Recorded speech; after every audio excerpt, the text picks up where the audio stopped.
Hello বন্ধুরা, আবারও চলে এসেছি একটা নতুন ভিডিও নিয়ে। দেখো আমি এখন রান্না করছি, বিকেল হয়ে গেছে, অনেক তরকারি হয়েছে, ডাল হয়েছে বলে মেয়ে খেতে চাচ্ছে না, ওই জন্য একটু সোয়াবিন করব আর আলু দিয়ে আর ডিম দিয়ে। তো আমি প্রথমে কড়াইয়ে নিয়ে নিয়েছি তেলের মধ্যে পাঁচফোড়ন, আর আমি বাটা মশলা দেব না, পুরোই কুচানো মশলা দিয়ে করব।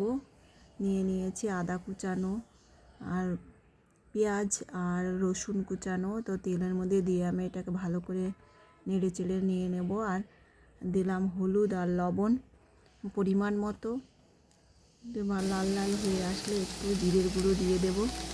যেহেতু অনেক রান্না হয়েছে, আরও 2-3 রকম পদের, তো সেই জন্য অল্প একটু করেই করব, শুধু মেয়ের জন্য।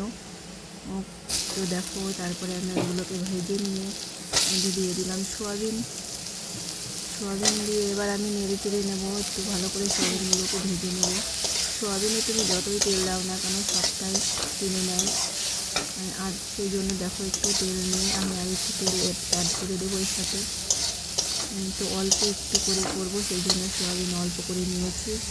আর এর মধ্যে দিয়ে ভালো করে সোয়াবিনগুলো ভেজে নিয়ে দিয়ে দেবো আলু। ডিম দুটো আমার ভাজা হয়ে গেছে।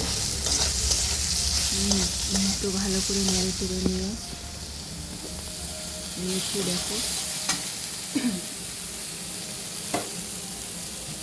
হলুদ, পরিমাণ মতো লবণ, আর এর মধ্যে দিয়ে দেবো আলু আর ডিম দিয়ে সামান্য নেড়ে চেড়ে জল দিয়ে নিয়ে তারপরে আমি নামিয়ে নেব। তো দেখো আমার কড়াটা দেখে কেউ কিছু খারাপ ভেবো না, কারণ একবার রান্না হয়েছে, আমার ধোয়া হয়নি কড়াটা, ওই জন্য এরকম অবস্থা।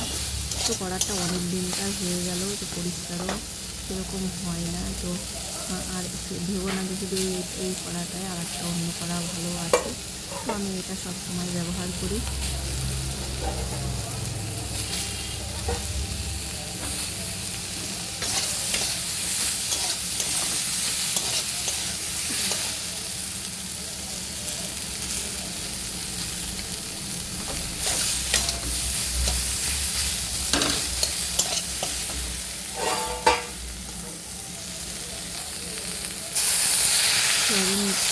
সোয়াবিন ধুয়েছিলাম, সেই সোয়াবিন আর জল আমি একটু দিয়ে দিলাম, সামান্য একটু করে মাখা করবো, বেশি জল দেবো না।